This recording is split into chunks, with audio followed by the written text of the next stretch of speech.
All right, check it out. The barn door has been finished and it is looking absolutely beautiful here. In fact, we actually finished it with sanding also with a fine grit sandpaper, and it started to bring the colors very richly out of the wood. In a later video, I'm going to do a mineral oil and beeswax concoction to put on as the finish here, and that should even bring the colors even deeper texture out when that gets applied. So we will show you how we create that, but that is for a later video. In the meantime, we did run into a snafu with this door, and let me explain what's going on here. So in measuring the door, I am dealing with some very small tolerances. For example, the distance from the top of the door to the railing is only going to be about 1/4 of an inch, maybe a 1/2 an inch. The bottom is going to be 1/4 of an inch right now. And then the thickness of the door from the wall is going to be about 1.5 inches. The door right now is sitting on top of a 1/2 inch piece of molding. So when I measure the rollers here to be mounted on here, I only want that to be 1/4 of an inch. So I'm going to need to make the adjustment of where the holes are going to be, so when it gets put into the final position, it'll sit right.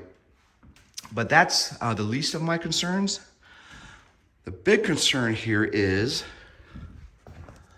the door is actually too thick for the rollers to fit on the side here. And that's because it looks like in the measurements, we didn't take into effect the thickness of this molding. So now the door is too tight up against the wall and the molding, and that's a big, big problem. So trying to figure out a way to resolve that, and essentially we thought about shaving the door down. Bad idea, because everything's in place. Thought about making adjustments to the door at the bottom, so to drop it down a little bit, hopefully miss some of this stuff in the back. Obviously that's not going to work because we're not dealing with that dimension. So really the only solution is to bring the track out a little bit. And the measurement I came up with is at least 1/4 of an inch. So that's what we were going to do. So I ended up going to the big box store and picking up some nylon washers that are the same size as the mounting holes for this piece right here. So it's the same size holes that the lag bolts are going to go into. So I've already removed this hole, and what we're going to do with these nylon washers is we're going to put them behind here. They are a 3/8 of an inch thick, and I only need 1/4 of an inch, so I got an extra 1/8 of an inch there to play with. And that's going to bring the whole track system 3/8 of an inch away from the wall, which is going to work out really nice. And then what I've also done is these lag bolts are 5/16 of an inch in diameter, and they stick into the wall 4 inches because they're 4-inch lag bolts. And I didn't want to pull the lag bolts out too much because then I wouldn't have the strength of the leverage there.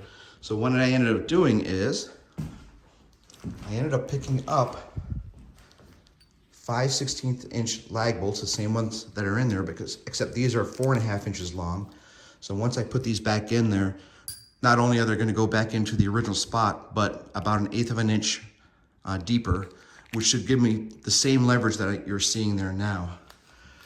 So it's a bit of work to get done, but I'm pretty confident that once it's complete, everything will work out. Plus, having the track a little further away from the wall is going to make it easier for the tracking to be placed on the track, the rollers to be placed on the track once it's secured to the door, there'll be a little more leeway here to, lift it up and then put it on the track. We'll probably get another 1/4 of an inch here, which is exactly what I'm going to need. So again, there's a bit of work to be completed here. The other piece of that also, because we are going with the black theme here, once those lag bolts are in, because they're steel plated and the color doesn't match, obviously, I'm gonna paint those in place, maybe with a paint pen, or I'll just tape it off and just do a light spray paint color to go on that, probably a matte black, and I think I have some of that left downstairs. However, that's where we are going to stand.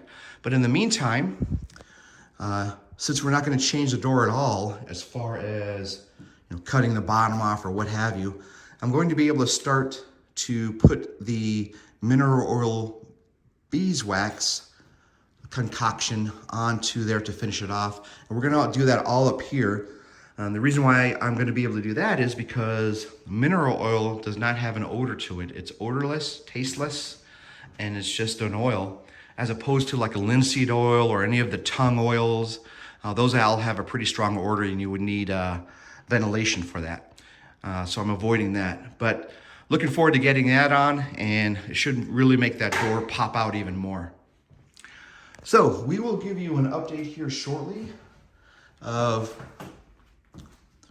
probably the finished product of what that's going to look like, and we'll go from there. So with this one, we're just going to close this one out, quick video, and we will give you an update here on the next series. So until next time, peace out.